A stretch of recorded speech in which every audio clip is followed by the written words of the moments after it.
Okay, we're just going to close Netflix.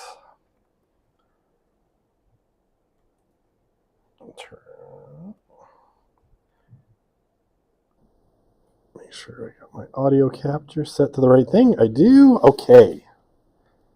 There we go.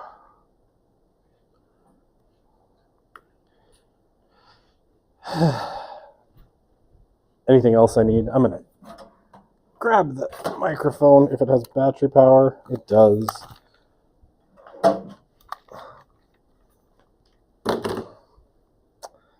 Okay, well, thank you for watching that.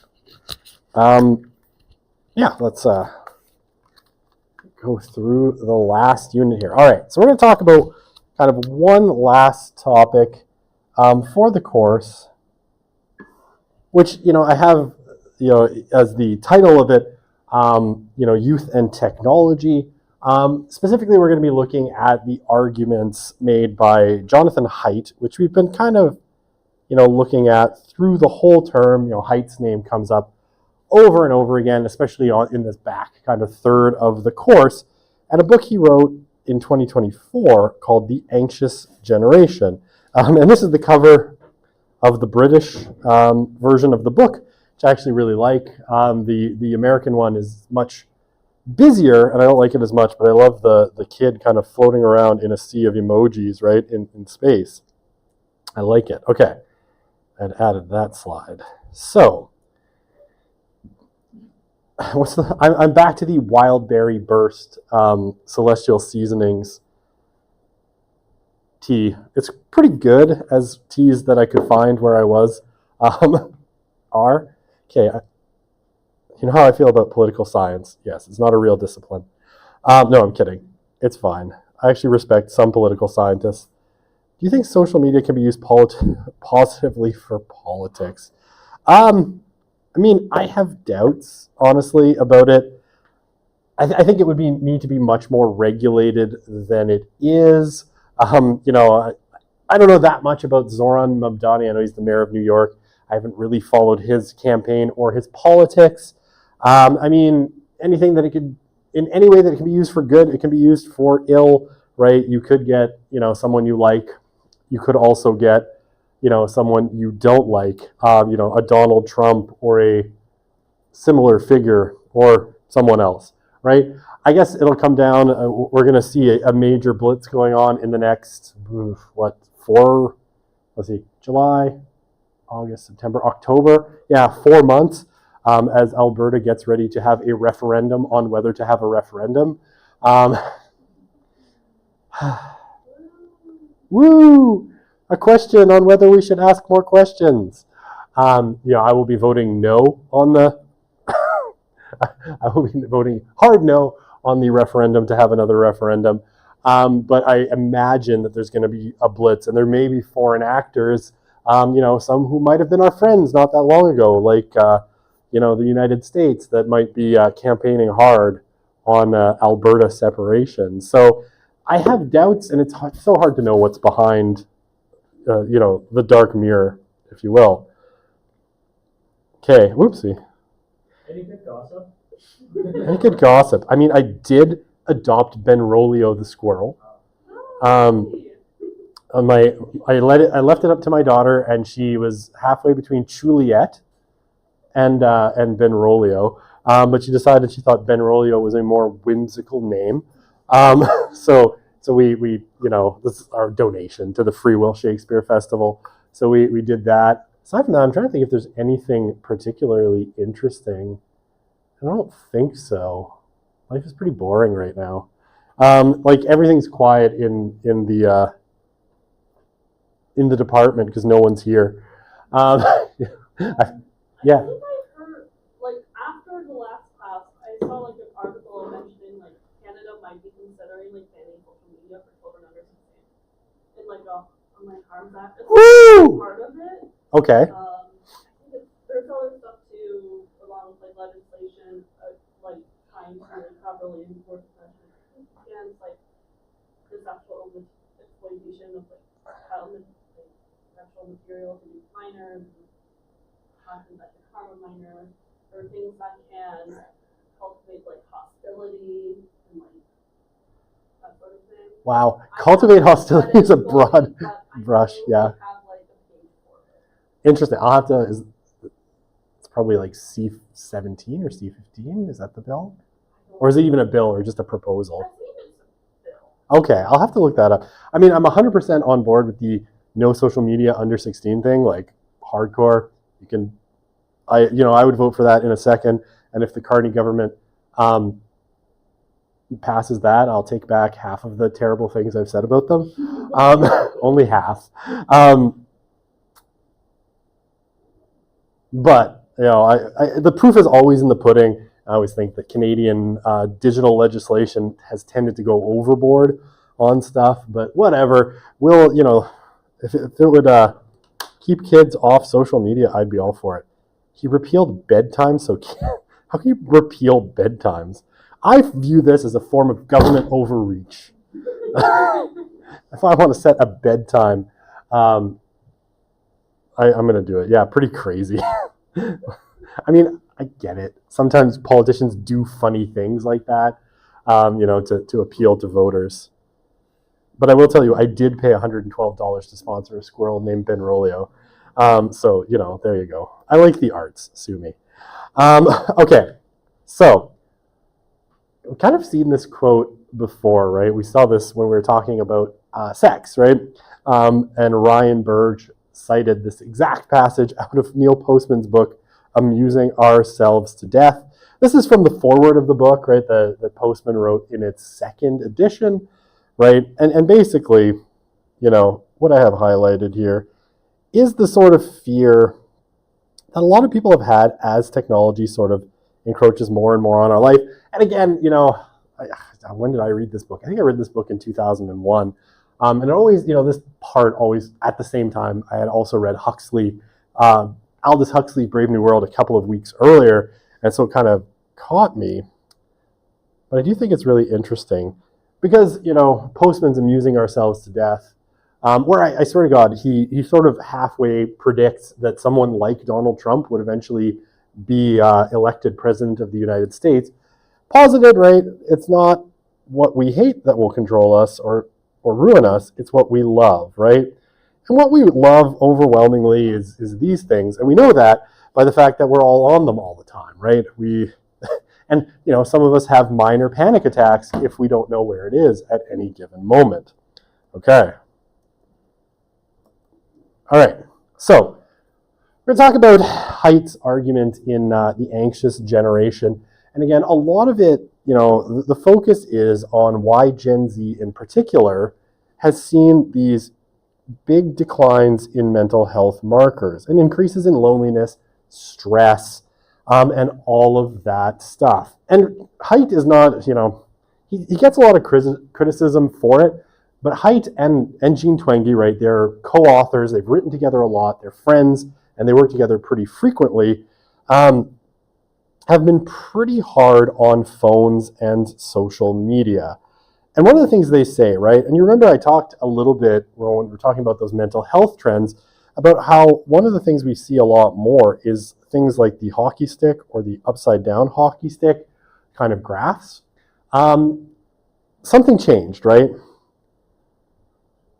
Something changed because we've seen a really quick change in mental health trends, especially in young people, in relatively short amounts of time. And if you look at historical social science data, right, it's usually kind of bumpy, right? It goes up and then down and then up, right? And there's trends. I drew that so perfectly. And there's trends, but they tend to be a lot less straight. But something big happens, somewhere around 2010 to 2014, right? And this is a period that Jonathan Haidt refers to as the Great Rewiring, right? Where basically he thinks that the technology that kind of took hold in that period ultimately sort of rewired kids' brains. And you don't have to be a genius to figure out what happened, right? The change fundamentally, they think, has to do with the widespread introduction of a pair of technologies kind of at the same time, smartphones and social media. Now, social media obviously was there a little bit earlier, right? So we look at the introduction of Facebook en masse kind of in, really in the mid-2000s, right? 2003 to kind of 2007. And then smartphones really come in with the iPhone, and the iPhone is about 2007 for the first one. And because the first one, was really expensive, wasn't particularly good, it took a couple of generations for it to really have its maximum impact. But because the product iterates every year, it didn't take that long. Okay. And smartphone ownership among teenagers jumped between 2011, where it was 23%, and 2016, where it was 79%. And as we saw, when we talked about Gen Alpha earlier in the course, it's now essentially 100%, right? It's somewhere in the high 90s, right? So that number, from 2016, it continued to go up. And it's about as ubiquitous a social phenomenon as you are ever going to find. Okay. So, online life. By 2015, right? So that is 8 years after the introduction of the iPhone. The nonprofit Common Sense Media found that basically teens were with social media spent about 2 hours a day online. A Pew poll, so Pew Research is a big American polling firm, said that about a quarter of teens in 2015 said they were online almost constantly. By 2022, that had nearly doubled to 46%, right? So nearly half of young people say they are online almost constantly. And what Haidt says is, for those that are constantly online, even when they're somewhere in person, their consciousness is somewhere else, or their consciousness is split. And again, this was something that was predicted by Sherry Turkle when she wrote her book.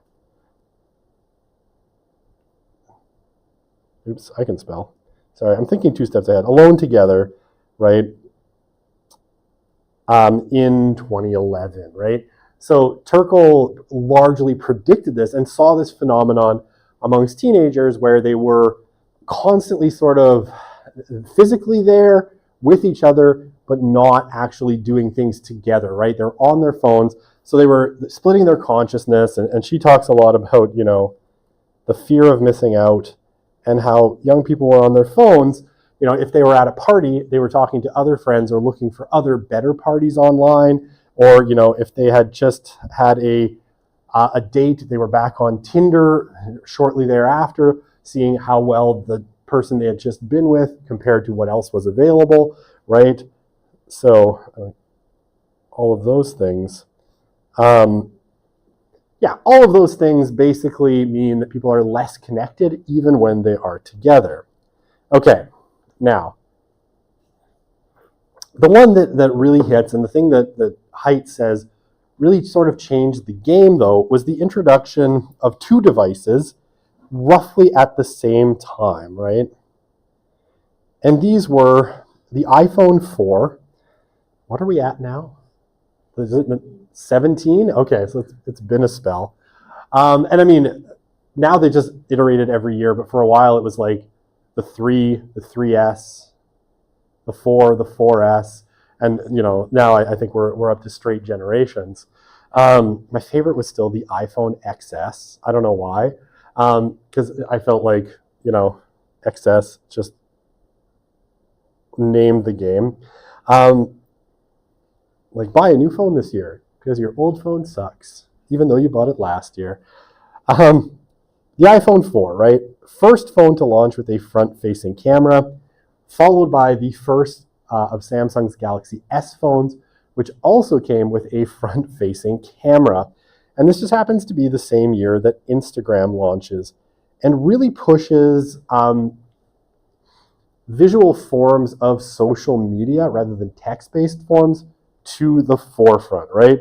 So what the front-facing camera allows is for people to take selfies much more easily, right? Without awkwardly having to turn the phone around and kind of hope you take the picture of what you want. Made it much easier for you to take pictures. Instagram launches in 2010, and it does pretty well, but even better when it's purchased by Facebook 2 years later, and it grows its user base almost instantly like within a year, from 10 million to 90 million users, because Facebook already had users, right? And they made your Facebook credentials the same thing you use to log into Instagram. So it really kind of exploded that particular medium. Okay. So that selfie-based social media, in a way, right, emerged in 2012, right? It takes a little bit of time for it to really get going. And teen girls leaned into visual forms of social media. So things like Instagram, Snapchat in particular, although we've added things like TikTok a little bit later. And boys sort of fell into a different hole, or a different rabbit hole, right, of playing video games, watching a lot of YouTube, and weirdly, YouTube remains a male-dominated social media platform, Reddit, and hardcore pornography, right? So, you know, things we've talked about before. Strangely, my daughter just sent me an Instagram link, as if to illustrate everything perfectly. I'm like, what could this be? Oh, okay. She's 16, so she got to get Instagram. La la la. Okay. So why does any of this matter?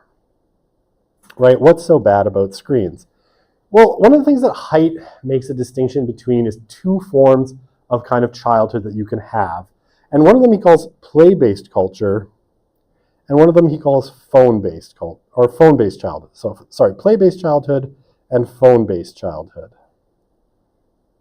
But I would actually broaden out, you know, phone-based to just screen-based, because it's not just phones, right? Screens are everywhere. Okay, so he's a social psychologist, right? And he draws a lot on kind of, you know, biologically rooted social psychology literature.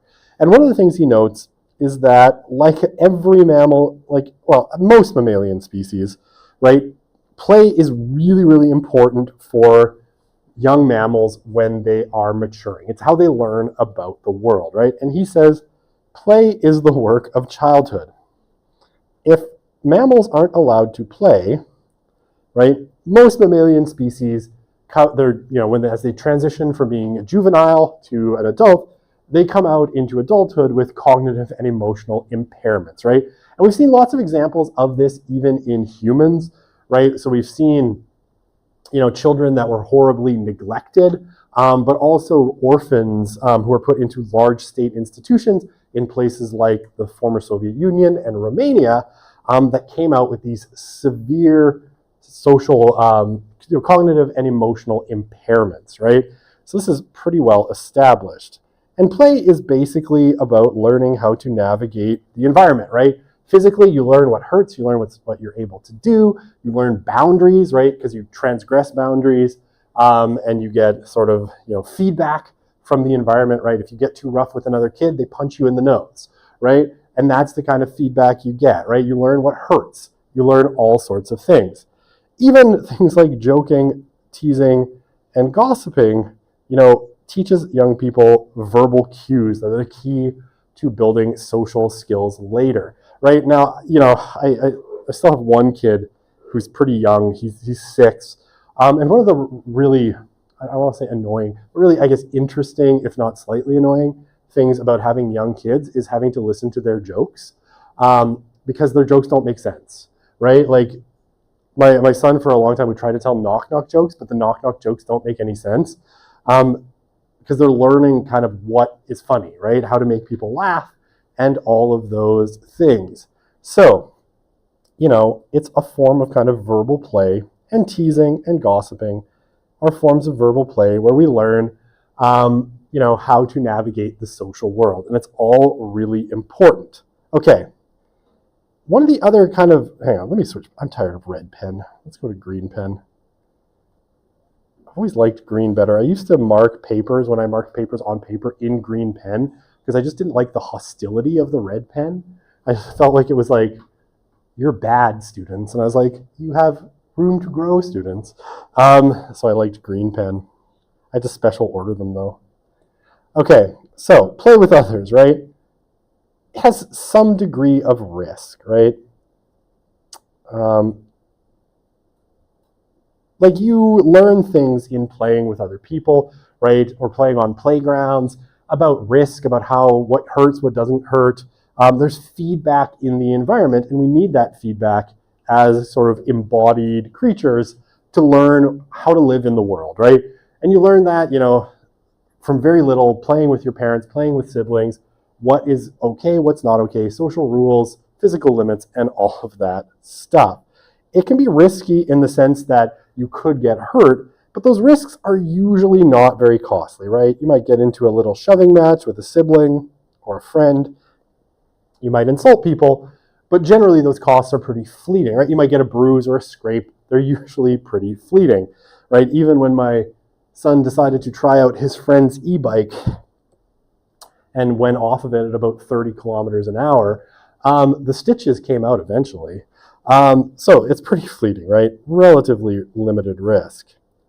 And the other thing height says is embodied, it's synchronous, right? So it happens in real time, and it's one-to-one or one-to-several, right? Now, what he says is the opposite. Phone-based childhood is none of those things, right? It tends to be disembodied. A lot of it is asynchronous, and a lot of it is sort of broadcast, right? One to many, where you're on the receiving side of a lot of things.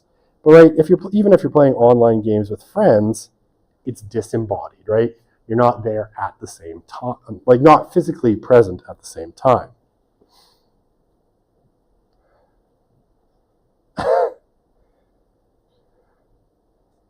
Hot take, social media has ruined finding places to eat. Now everyone wants a review of the place or go to popular places rather than trying new things. Yes. That's probably true. I mean, in some ways, you get to avoid the really bad restaurants, and you get to read about the bad reviews of places, but, I feel ya. Okay. All right. So, phone-based childhood. And here, again, a friendly graph just showing, meetups with friends daily. So this is this minutes? Percentage of students that meet up with friends daily. And what we see, right, is kind of a decline. It's been declining for a long time, right? It starts in 1991 at a pretty high point, and it goes down. And this gray part is what Haidt calls the Great Rewiring, right? And there's a bit of a sharper drop-off during that period than during others. And what we see, right, kids meet up with their friends less than they did in the past. And again, I love this. This is Monitoring the Future, this great American longitudinal study, percentage of 8th, 10th, and 12th graders who say they meet up with friends almost every day outside of school. Okay, so time spent with friends going down. And we've seen lots of data suggesting this through the course. Okay, so what does Haidt think of phones and other screens? Well, he calls them experience blockers, right?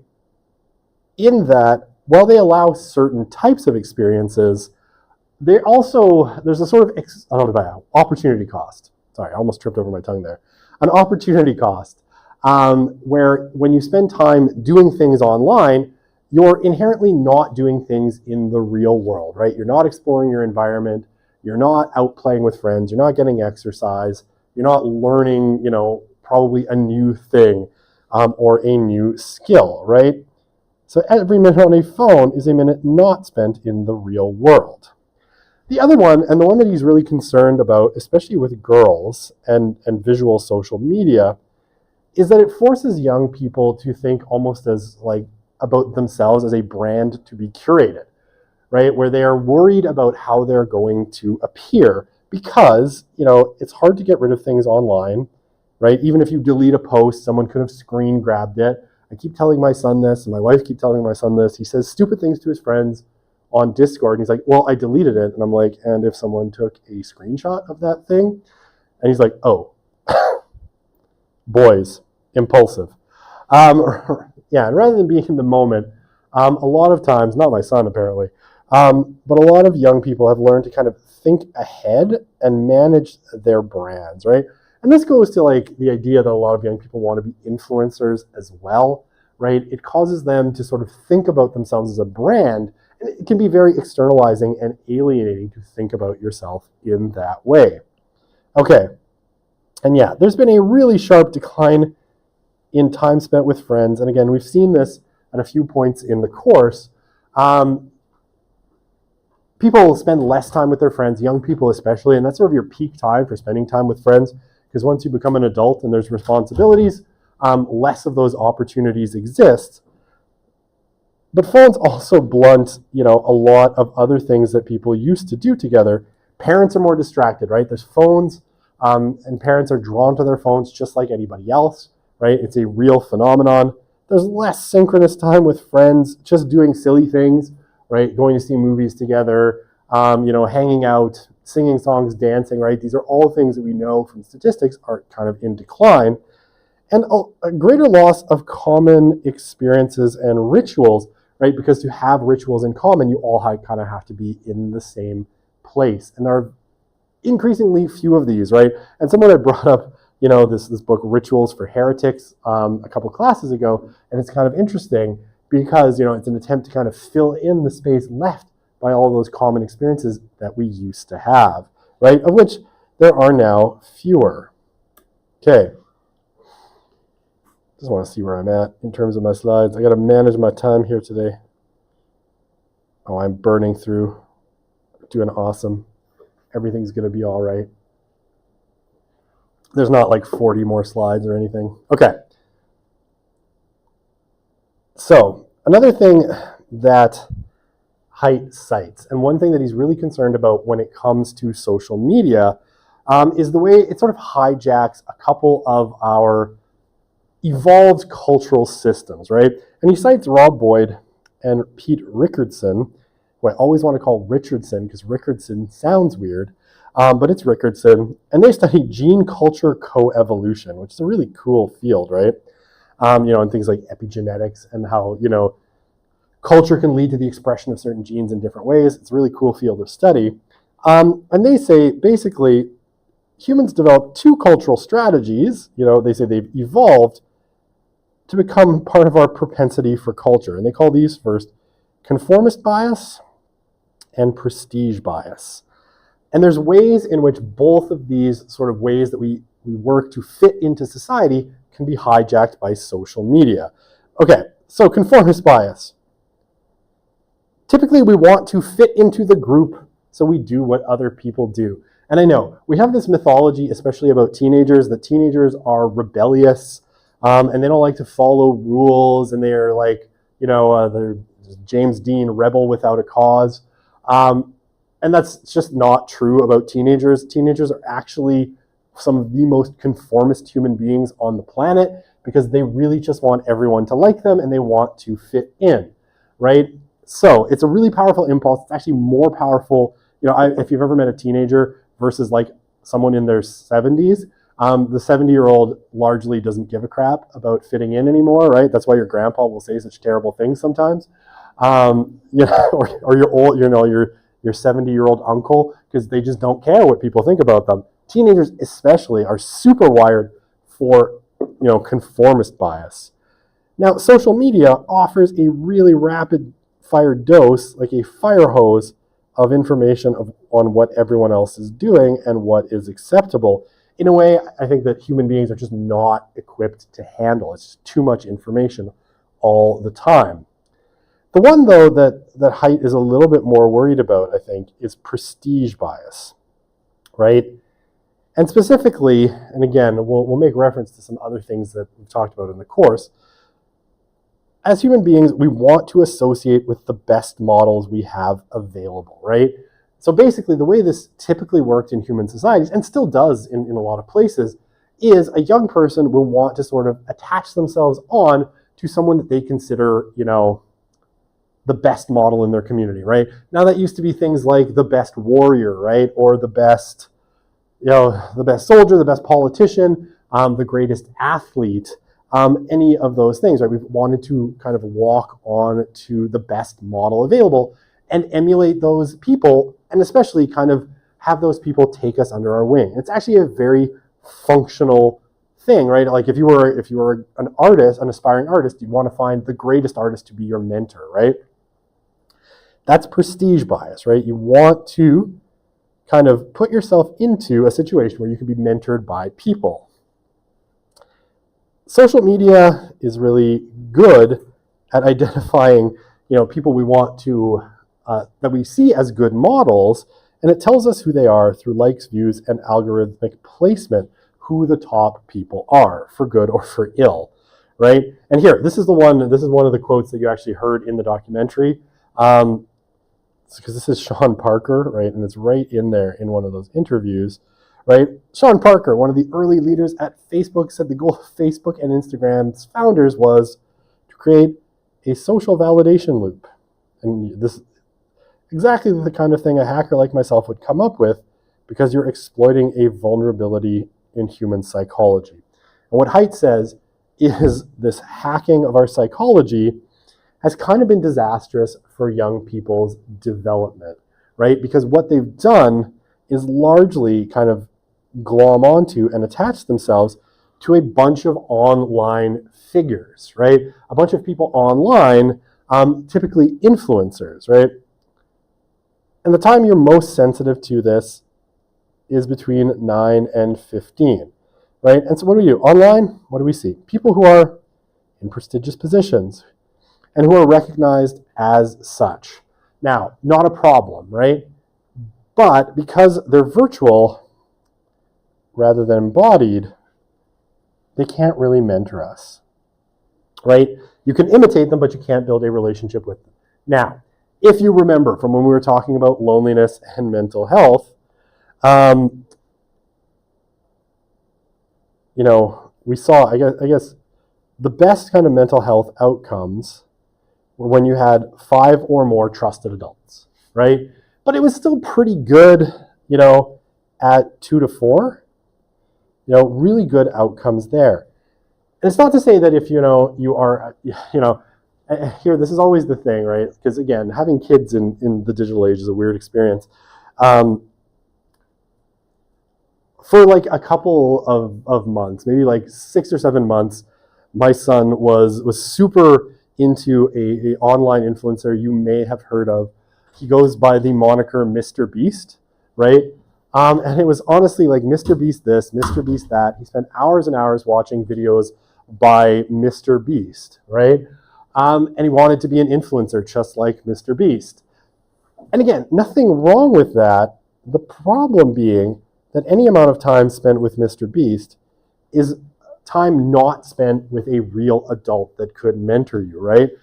So getting people to that kind of happy spot of, 2 to kind of 5 trusted adults is more difficult because of influencer culture. We see the people online as super prestigious and we want to imitate them, so we spend more time with them by watching their videos, engaging with their content, and often neglect real world connections, right?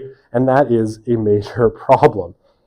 And what Haidt says, identity, selfhood, emotions, and relationships will all be different developing it online rather than in real life. I think that's fairly undeniable. Okay. Never taking the squirrel thing down. Okay.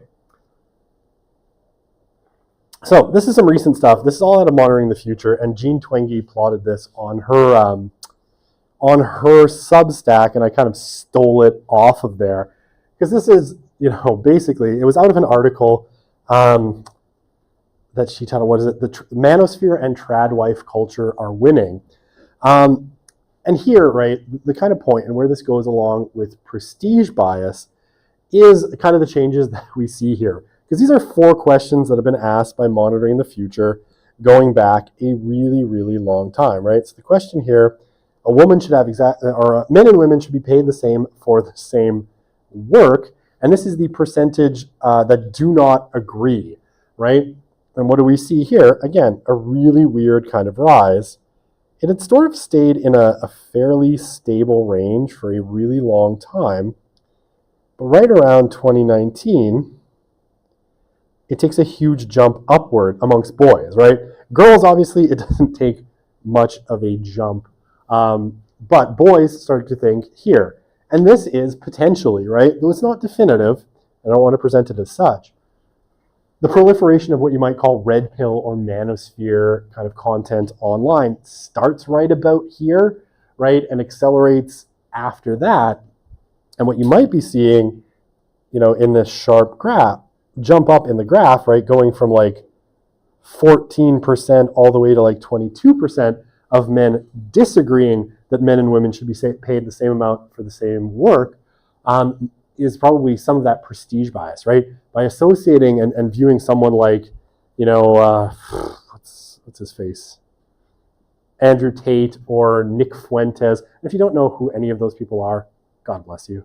Gosh, I wish I didn't know who either of them were. But they are certainly people that exist, right? Driving this kind of attitude. Okay, a woman should have exactly the same job opportunities as a man. And again, what do we see is that's the percent who do not agree. And again, what do we see right around 2019, right? It goes from a relatively modest 16% of boys who thought that, and it basically doubles, right? Up to like 30% of boys who don't agree with that. And girls, again, remarkably stable through this period, right? At somewhere between 4 and 6%, they jump up to above 8%, probably about 9% of girls who agree with this, right? So you're having kind of parallel influences, and this could be something like manosphere and tradwife culture having an impact. And it certainly looks dramatic. And I mean, one of the really interesting things is sometimes you can make graphs look dramatic by putting them on a really short timeline. This is a pretty long timeline, right? This is a 22-year timeline. So we can see that something really changes right around here. And it's worth noting. Okay, this one. Okay, the percent that agree. So we've gone from disagree to agree. It is usually better for everyone involved if the man is the achiever outside the home and the woman takes care of the family, right? And so basically, interestingly, that number had been going up, through, the period from 1991, and for men and women, right? 1991 till about 2013. I guess 2012 and 2013. And then it tanks down for both, right? And bottoms out at just around, 30% of men, probably 33. So a third of boys, and, 8%-ish, or no more than 10%. So 12, 13% of girls. And then 2021 kind of hits, and that number starts to climb really sharply again, right? So we have two really interesting things that happen here. A sharp decline and then a sharp incline. But again, this could be kind of related to influencer culture and what's being shown online. And this one, 8th, 10th graders who do not disagree if it's best if a man achieves, do not disagree. This is not the same chart. Wait, what is the difference on this chart? I know she put it in here for a different reason. Who do not disagree, it's best if a man achieves outside the home, a woman takes care of the home by gender. Figure those who, this shows who agreed, mostly agreed, or neither, right? And again, so this is who do not disagree. So these are the people who are agreeing that it's best if a man achieves outside the home. So this one is just straight agreement. This one graphs on the neither agree nor disagrees, right? So again, kind of a similar story. It rises, it falls, and then it rises again for both boys and girls, right? And in terms of girls, right, what I find really surprising is it hits about 50% of girls who either agree, strongly agree, agree, mostly agree, or neither, right? So about half of girls are either, positive on the notion that it's best if a man achieves outside the home and the woman takes care of the family. About half of them, as of 2023, agree with this statement. And for boys right now, it's about 75%. So we had some positive motion in here, which seems to have been largely reversed by some other social force happening after 2021, which again, I think is interesting. Okay. And this last chart here from Twenge, percent of US 10th and 12th graders who agree it's best if a man achieves outside the home based on the amount of social media they consume, right? So this is right here on, this axis, we have hours of social media. And on this one, we have our percentages. And this is agree. So this is going to be our agree and mostly agree, right? And what you see is, it's pretty stable for girls, from about no social media to 7 to 8 hours. But above 7 to 8 hours, is that per week? Oh, per day. Ooh, that's a lot of time per day. That's like a full-time job on social media. So if you have a full-time job consuming social media, right, and you're a girl, you're likely about, 5% more likely to think that women should just stay home. And for boys, right, it's a much more linear progression, right? The less social media they consume, it's about a quarter of, I guess a little bit more than a quarter of them who think that, men should go out in the world, women should stay home and take care of the family. But the more social media they consume, that rises into, pretty strong plurality, trending to the mid 40s, right? So we're talking about 43% in the middle there, right? So again, this is probably prestige bias. They're consuming some kind of content online, and they're associating their views with the views of those people, right? So whatever happens there. Okay. All right. Now, Haidt cites another kind of psychology concept. According to him, right, and again, he's drawing this from social psychology, humans evolved, at a time where there were periods of abundance and periods of scarcity. And they have different kind of behavioral activation systems to deal with those, right? Basically, either environmental stimuli puts you into a kind of like open discovering mode, or it puts you into a defensive mode, right? And this is like the behavioral activation system he calls discover mode, turns on when you detect opportunities. Behavioral inhibition mode, what he calls defend mode, turns on when you detect threats. And what he says is, people with chronic anxiety are constantly in defend mode. And the theory here is that one of the things driving growing anxiety, especially in teenagers, is that social media, with its bombardment of negative content, of, politics, violence, and all of that stuff, will tend to put you perpetually into defend mode, right? Feeling like the world is a threatening place. Or if you come to this class and have me just tell you how dangerous and horrible the world is, that might also be the case. Sorry about that. Sort of the job sociologist, be depressing is sort of part of the job description. Okay, in humans and animals, oops, that should be whose. Thought I fixed all the typos. That should just be who, are in discover mode. As a default, they tend to be happier, more sociable, and more eager for new experiences, right? So animals who are kind of not scared of their environment, and humans, just mammals like any other mammal, just smarter, right, are more sociable, eager for new experiences. Those who are constantly in defend mode are more anxious and defensive. Now again, potentially, we can ask a question here. And when we think of say, boys, right?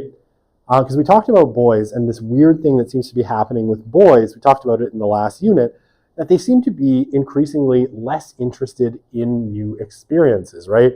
And the more time they spend online and the more time they spend with other boys, the less eager they seem to be for new experiences. And I think it's worth asking, whether something in their environment is putting them constantly into defend mode, right? Making them more anxious and defensive and less willing to go out into the world. Okay. I need to refill my tea soon. All right, anti-fragility. This is another thing that Haidt suggests is really important. If I'm right, I think I was wrong. Sorry, I thought we were on to the girls part, but we have a few more slides before we get there. Okay, anti-fragility. So one of the things that Haidt says is that typically, children on the whole are what he calls anti-fragile. I don't like this word, but that's the word he uses. I tend to think resilient is a better word than anti-fragile, but I understand why he uses it, right? So he means that they're resilient to most things that happen in life. And he thinks, they need risk to grow. A lot of the risk in the physical world, though, especially in kind of suburban life, seems to have been kind of stripped out somewhere in the 1990s. And, I have this picture of a playground. These playgrounds really suck, right? They're plastic and you can't fall off of them, and having fun on them is exceptionally, difficult because they're designed for safety, right? And basically, we started to see parks like this coming in kind of in the late 90s and through the 2000s and the 2010s. And it was part of a kind of parenting movement that became much more anxious about parenting and about the risk to children.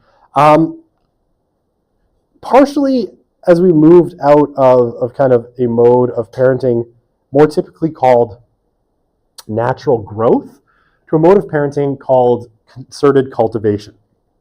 Now, concerted cultivation is often held up as a better form of parenting because what happens is parents take a more active role in the lives of their kids.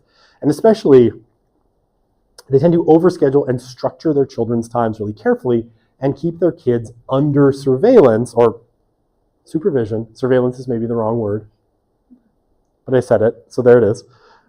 Freudian slip right there. Under supervision a lot of the time, right? With the goal of keeping them really, really safe.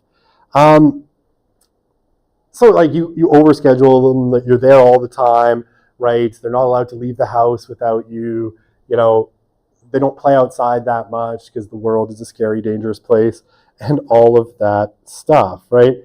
So we've shifted to concerted cultivation. It started in kind of the middle and upper classes, but increasingly it's become the kind of normal mode of parenting, right? It's kind of culturally taken over. And one of the things that Haidt says is parents, for whatever reason in the 1990s, started to think of the outside world, right, the real world, as a dangerous place. And this was driven in some cases by a lot of moral panics that happened in the 90s, right? There was a big fear in the 1990s, I remember because that's when I grew up, about kidnappings, right? That strangers were going to come and kidnap your children off the street. And this was driven by, some very high profile kidnapping cases where children disappeared essentially without a trace and then either were never found or were later found dead. They're very rare cases. Most kidnappings are done by an estranged parent or relative. That's the norm. But there's this big moral panic about it. And so people, and I remember because there was all sorts of like public service announcements and commercials to teach kids how to stay safe. I remember one, and it was like, if someone pulls off the side of the road and asks you for directions, take a step back so they can't reach you from their car. And I was absolutely prepared for the day that someone stopped and asked me for directions, except that it never happens because no one would ever pull off and ask a kid for directions because kids don't know where they are half the time, right? So, I was prepared, but it never happened. But this was the kind of fears that were happening. And so what he thinks happened is increasingly parents saw, things like television and then video games and then online as relatively safe spaces for their kids to spend time. And so what we've done is we've over kind of protected in the real world and we've under protected in the online world, right? And a couple of things here just to rattle off really quickly. Haidt thinks a phone-based childhood does little to build in resilience, right? You don't really learn about the shocks of life online, right? You don't learn how to take a scrape or how to take a punch or how to get into a fight with friends, And I give the example, right, of Fortnite. Because when I made these lectures, my son played Fortnite. Thank God that ended. But in Fortnite, right, like whatever happens in Fortnite, you get killed, you reboot, or you go into the next game. Nothing really matters that much. There's not anything to really learn from it. Synchronous play has some risks, right? More risk to physical injury. Most of the downsides, though, can be addressed relatively quickly, particularly the social aspects, right? You get into a fight with a friend, right? You sort it out, right? Social media errors or errors online, on the other hand, have much more major downsides, and we see this in the phenomenon of like cyberbullying. Okay. And if you want proof that the idea of physical safety has undergone a sort of concept creep, here it is, right? Where it used to be like pretty minor and then it's become worse. Parents used to fear kidnappers and other abstract threats, and they added protection to their kids' lives. Now we see many non-threatening things as dangerous. And again, this is data from Pew Research, right? So this is not a fly-by-night social science organization. They're very well respected. American parents, on average, when asked, say things like, kids should be 10 before being allowed to play alone in the front yard. And that sounds ridiculous, but there have been very well documented cases of letting your 6-year-old play alone in the front yard, and a neighbor calls social services about an unmonitored child in their neighborhood, right? And social services comes up and you're like, I was just inside making dinner. They're playing outside. I can see them. But someone calls them, right? They should be 12. I'm sorry. Should be 12 before they can be left alone at home for 1 hour. By this metric, I am the worst parent in the world. I left my kids alone for an hour at home, probably from the time they were 8 years old, right? It's like, I'll be back in an hour. I just have to go out and get some groceries, right? Watch the TV for that amount of time. Here's a phone. Call me if anything happens. And 14 before they can go alone to a public park, which again, by this measure, I entirely fail. But that's okay, right? And these are average attitudes for Americans, right? So if you ever wonder, right, we talked about this earlier in the course, Twenge's finding that Gen Z was anxious and worried about safety. It comes from their parents, right? Their parents treated them as though they were, going to be kidnapped and the world was a dangerous place, and they've internalized that fear. Yes, $112 squirrel, love it. Okay. What that's done, and we'll talk about this a little bit when we talk about girls, right? In particular, is we've then put them into online spaces and just assume that those were safe because they're in the house. And many of those spaces are not particularly safe in a lot of ways. Okay. Puberty, right? So, not surprisingly, right? Puberty is a time of intense physical change for humans, right? Basically, there's 2 points biologically that your brain changes really quickly. The one is when you're an infant, right? Your brain changes massively until you're about the age of 3 or 4 from when you're born. And then again, when you hit puberty, your brain goes through a ton of brain as it goes from being a juvenile brain to an adult brain. And what he says, and this is really well backed up, by pretty much everything, is teenagers need experience to help their brains develop useful behavioral patterns. And safetyism and smartphones block this experience in different ways.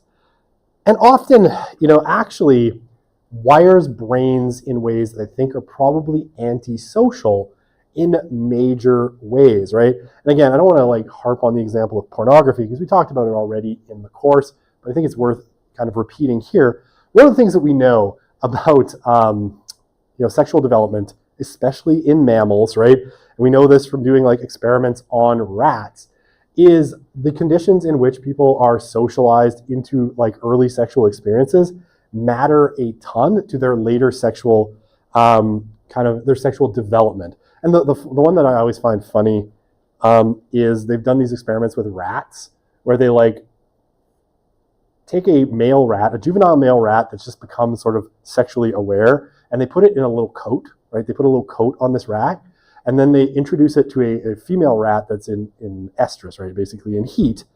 And then if you do that enough times to the juvenile male rat, they can't get it on without the little coat, right? If they're not wearing the coat and there's a lady rat all ready to do their business, the rat's paralyzed. It doesn't know what to do. It's but I'm not wearing my sex coat, right? A similar thing happens for human beings, right? And we're seeing an increase in number of young men who are really sexually anxious, but also who can't actually get aroused without pornography, right? Because their early sexual experiences have been conditioned by pornography in a way where they're now the pornography is the little rat coat, if you will. So yes, we're mammals. Our brains are dumb. And we, the patterns we develop are the patterns we'll have often for a really long time. And they are really, really hard and sometimes impossible to break, right? So safetyism in smartphones block experiences, right? Romantic development and the development of, coupling capabilities or being marriageable or whatever you want to call it can be blocked by too much time spent on phones that offer different kinds of experiences. And that's just a really out there example. But, like I said, increasingly, all these funny numbers is like an increasing number of men in their 20s being treated for erectile dysfunction because they cannot get it on without like hardcore porn, right? Real people don't do it for them anymore, which is super sad. Okay. And we see this in other ways, right? Online experiences block things and shape our experiences in different ways. Okay. So he outlines not things about rat coats, but things about these 4 phenomenon that he think are the 4 foundational harms caused to young people by technology, by smartphones and social media in particular. And we'll talk about these and then we'll kind of split it up and talk about how it affects boys more than girls. Social media affects boys more than girls, but boys face different challenges, including things like video games, and pornography, right? But you never thought you'd come to class today and hear about rat sex, but there you go. Okay, so Haidt talks about 4 features of social media that tend to make it really powerful, right? So the first one is user profiles, right? Basically, when you create a social media account, you create a profile and that's you, right? So you associate yourself in some way with your profile and you become invested in it. User-generated content, right? People make content. It's not necessarily content being fed to you. It's made by other people, so it feels real.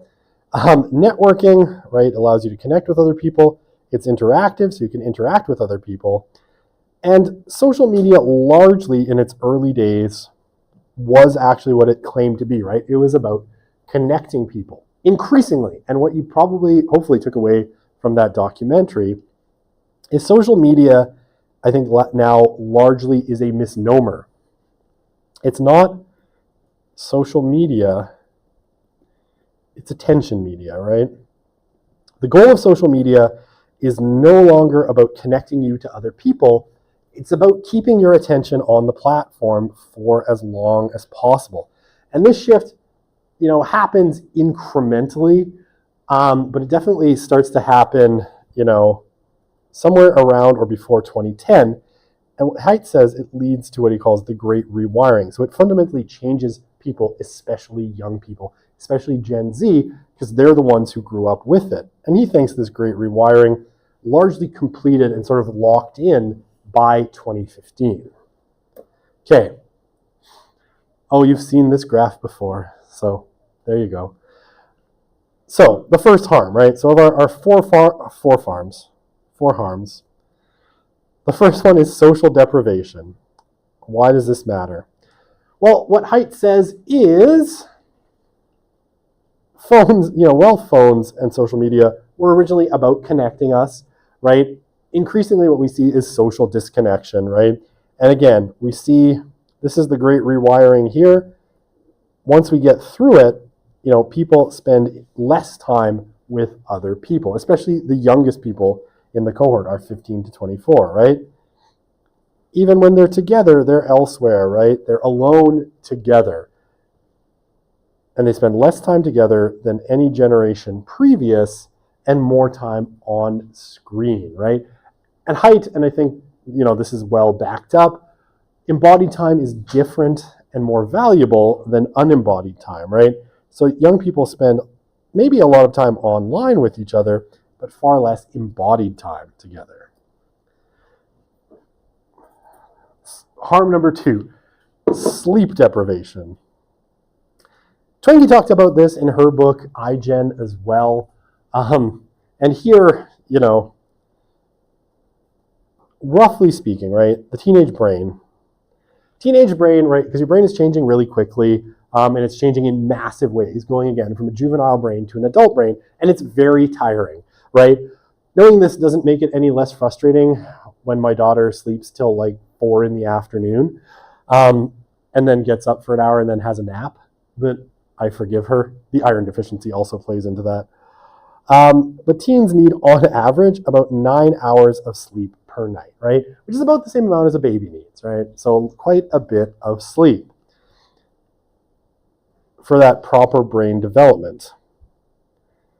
But they don't typically get that, right? And we got 36 correlational studies that have found a strong connection between high social media use and poor sleep, and high social media use and poor mental health outcomes. And yeah, heavy social media use generally linked to poor sleep duration. 2020 study found greater sleep disturbances, shorter total sleep time associated with greater internalizing scores, things like depression and externalizing scores, right? So less sleep means you're more likely to be depressed and you're more likely to be aggressive in some way. And the driver, again, right, and we see, so this is percent of US, and again, love monitoring the future, 8th, 10th, and 12th graders who get less than 7 hours of sleep most nights, right? It's always been higher than it should be, but if we go back to 1991, right, it was about just over 30%, right, of girls getting less than 7 hours of sleep. And it had risen by 2019, right, so prior to the pandemic, to almost half, right? Almost half of girls are getting insufficient sleep. And boys are on the same trajectory, right? And both of them take a sharp jump up kind of in the middle of that great rewiring. From 25-ish to now above 40% for boys. And the driver that Haidt thinks is driving it is the smartphone, right? And the fact that on the whole, a lot of young people, and most people actually keep their smartphone by their bedsides, right? That it's plugged in to charge next to their beds. And what happens is you get notifications, right? If you're on social media and you've posted something and you have notifications turned on, ring, ring, ring, ring. Now, smartphone manufacturers have come in and tried to solve this problem by limiting notifications, but it's only so effective. Okay, I'm going to do 2 more, I guess, up to here. We'll take like a 10-minute pause, and then we'll come back and finish everything up. Okay, number 3, attention fragmentation, right? Do you know Doug from the movie Up? You know, he's the dog who gets easily distracted by squirrels, like my squirrel, Benrolio, right? So, Haidt says that basically smartphones lead to attention fragmentation, right? The average number of notifications received on a young person's phone per day is something in the range of about 200 or about 11 per hour. Heavy users, like teen girls, average, for them, the average goes to about 1 notification per minute, right? So how many minutes in a day? A lot. So that's a lot of notifications. And one of the kind of myths, and you'll hear people say, oh, I'm a good multitasker. My daughter says this to me all the time. And I tell her that according to neuroscience, no one is a good multitasker. People can't really multitask, right? Your brain just can't do it. You shift attention very, very quickly. But performance for tasks suffers with every switch. So much so, they've done testing on this, right? So they've had people do IQ tests. And they have like, where they do randomized control tests. And basically, they have people do an IQ test with distractions and not with distractions, right? And it can be as much as a 10 to 15 kind of point drop in your IQ on an IQ test if you're constantly distracted during the IQ test, right? So those lab studies that psychology students sometimes do, they've done some of those with trying to get people to do IQ tests. And yeah, doing IQ test questions with a lot of distractions worsens your performance, right? And we're seeing an increasing number of correlational studies that suggest that smartphones either worsen or mimic ADHD symptoms, right?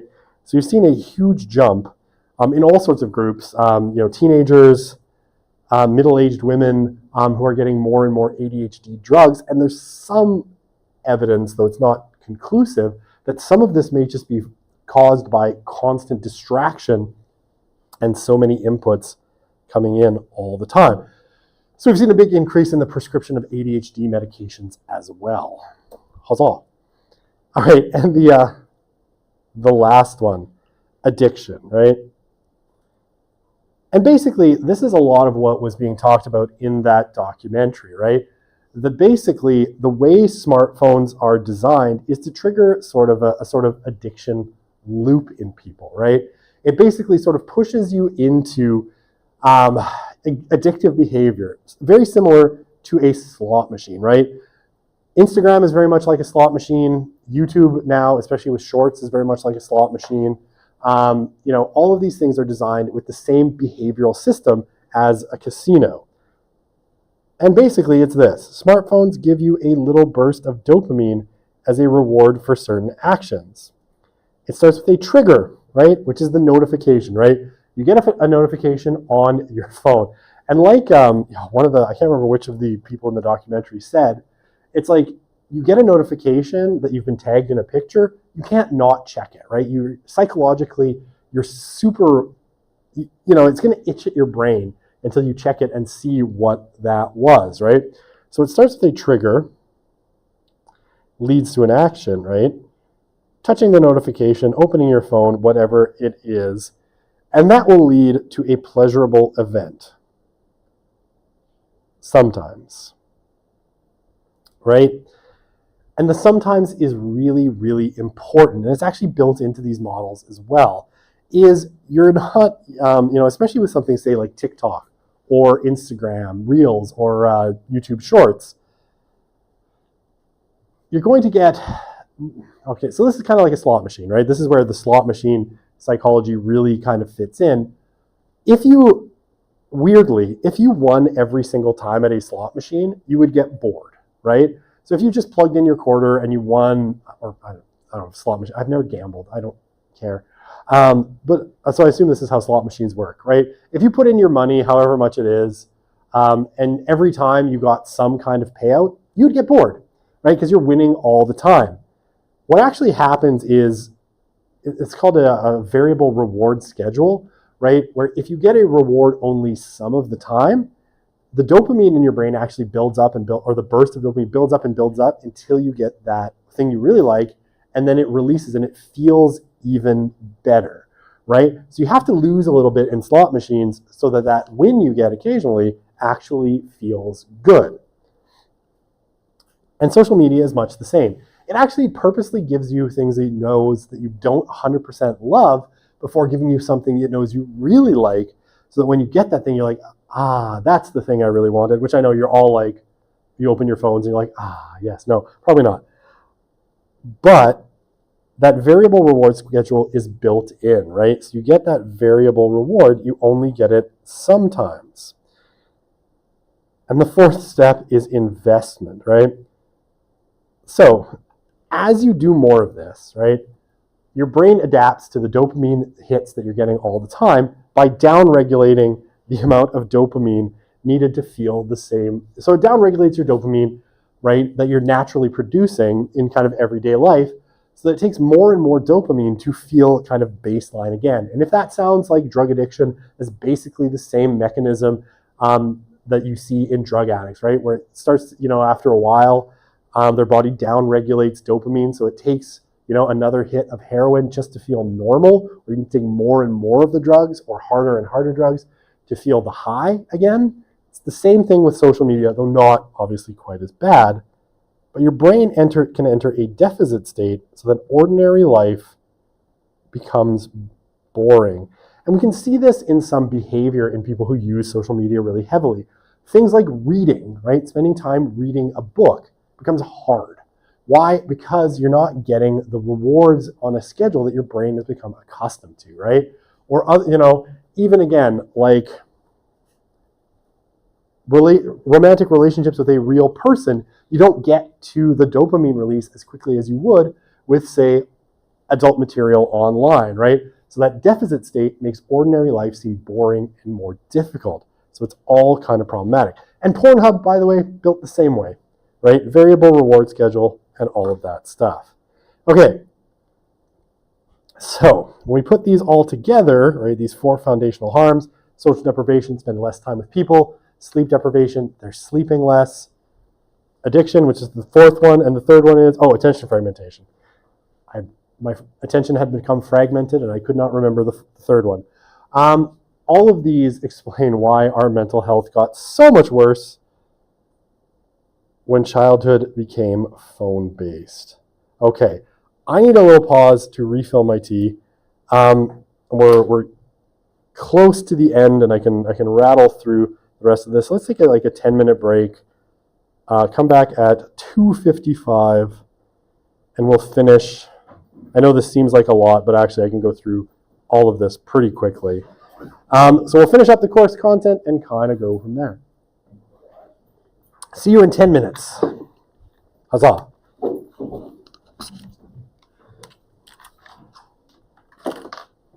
The pleasure.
Silly child. Okay.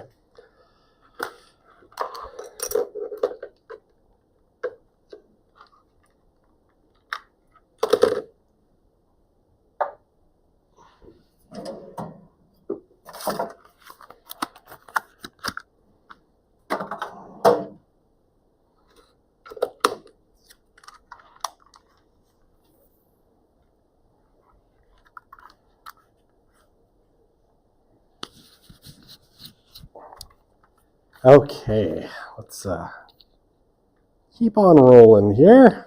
We'll get through this, I think, on time. Okay, so let's talk about why social media seems to harm girls more than it does boys. And then we'll talk a little bit about boys. Okay, so for girls, right, we've seen this before as well. Right? There is a larger, more consistent relationship between the time spent on social media and the likelihood of depression, right?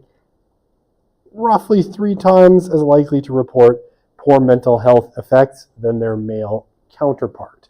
And we see this, right, in randomized control studies, that there is a marked correlation between reducing social media time and improving mental health outcomes, right?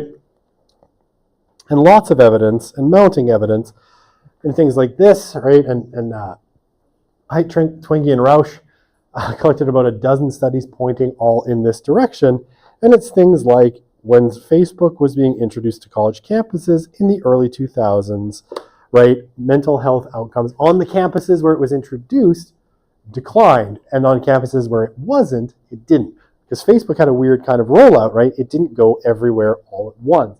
For a while, it was a sort of limited rollout. Okay, so typically speaking, girls use social media more than boys do, right? And we see here our social media super users, 40 hours a week or more, right? So full-time jobs. Right, consistently, there is a higher percentage of girls here than there are boys, right? So boys sits around, 7-ish%, and girls more likely to be in the mid or the low to mid teens in terms of the percent who use it 40 hours a week or more. Okay. Now, the thing that seems to affect girls the most is visually oriented platforms. Right, so things like Instagram, particularly, but Snapchat as well, and then we see TikTok also kind of coming in here, right? And if we look at all social media platforms and, in terms of their correlation with positive mental health outcomes, YouTube is the only one that comes out as positive, right?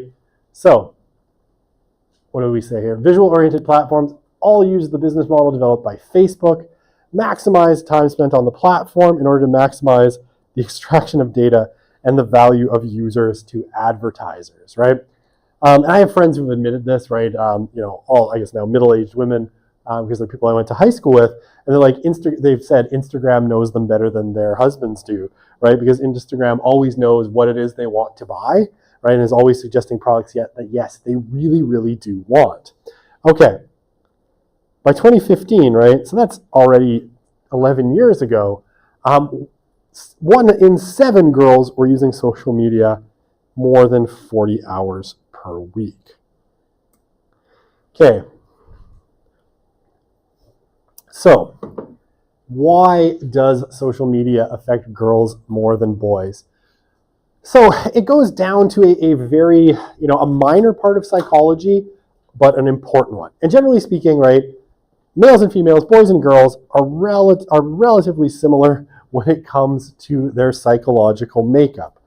They basically, human beings are mostly the same. We're mostly made up of similar parts, and we're pretty similar across kind of sex boundaries. But there are a few differences that tend to show up, across cultures and across eras. And the one that Haidt notes as being kind of salient to visually oriented social media in particular are two. One is agency, two goals, right? Two goals that we have. One towards agency and one towards communion. And everybody has both of these, right? We all want both of these things, but agency tends to be a little bit more important and prioritized in males, and communion tends to be a little bit more prioritized in females. And what agency is, right, arises from striving to individuate, expand the self, and involves qualities such as efficiency, competence, and assertiveness. By the way, this is all the things that video games give boys, right? You play a lot of video games, right? So if you spend a lot of time playing whatever, Rocket League or PUBG or Fortnite or whatever game you happen to be playing, you're going to get better at it, right? And that feels really good. And for boys, it feels just a little bit better, or it's a little bit more important. And boys will tend to judge each other more on things like competence, right? Effectiveness and assertiveness, right? All of which, if you play a lot of video games, you'll get. Again, girls have this as well, just a little bit less. Communion arises from striving to integrate the self into a larger social unit through caring for others, involves qualities such as benevolence, cooperativeness, and empathy, right? It's basically you want to belong, right? You want to fit into the group. And again, males and females both exhibit both of these traits or these goals. Communion is slightly more important for girls, which is my last point, which I've now repeated 4 times. Okay, so reason number 1 that girls are more affected, are particularly vulnerable to social media. They're more affected by visual comparison, right? Basically, girls are more attuned to the physical appearance of those around them and comparing them to their own physical appearance, right?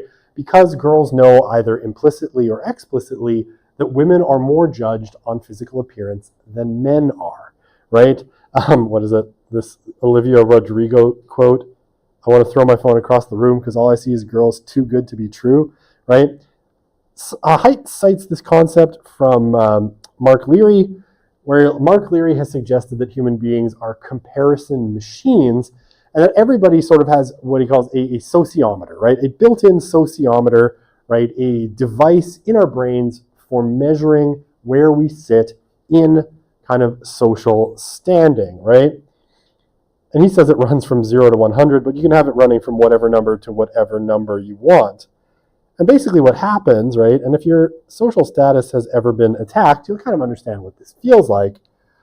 When the needle drops, our status is decreased, right? Something is affected how we think other people will see us or how we see ourselves.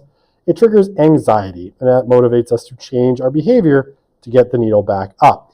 And this is, historically, and from an evolutionary perspective, very useful, right? Human beings need to fit into the group that they're in.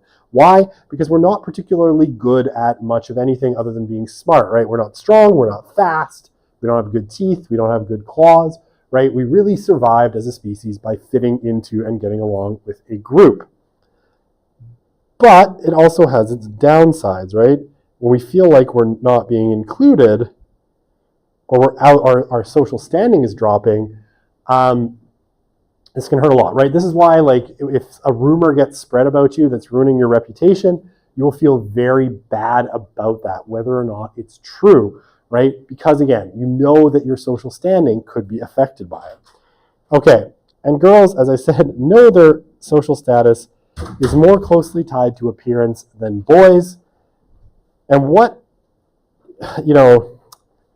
Instagram and Snapchat and other visual platforms basically are is, essentially taking the visual comparisons that women always had of themselves in comparison to others and essentially putting that on, times 100. Because suddenly you're not just comparing yourself to people in the local environment, right? You're comparing yourselves to celebrities and people all over the world, but you're also now comparing yourself to digitally altered versions of even people you know, right? And so, this is a really interesting, image that Haidt took. And this is from Josephine Livin on Instagram, right, showing the effect of beauty filters, right? This is, what this person actually looks like.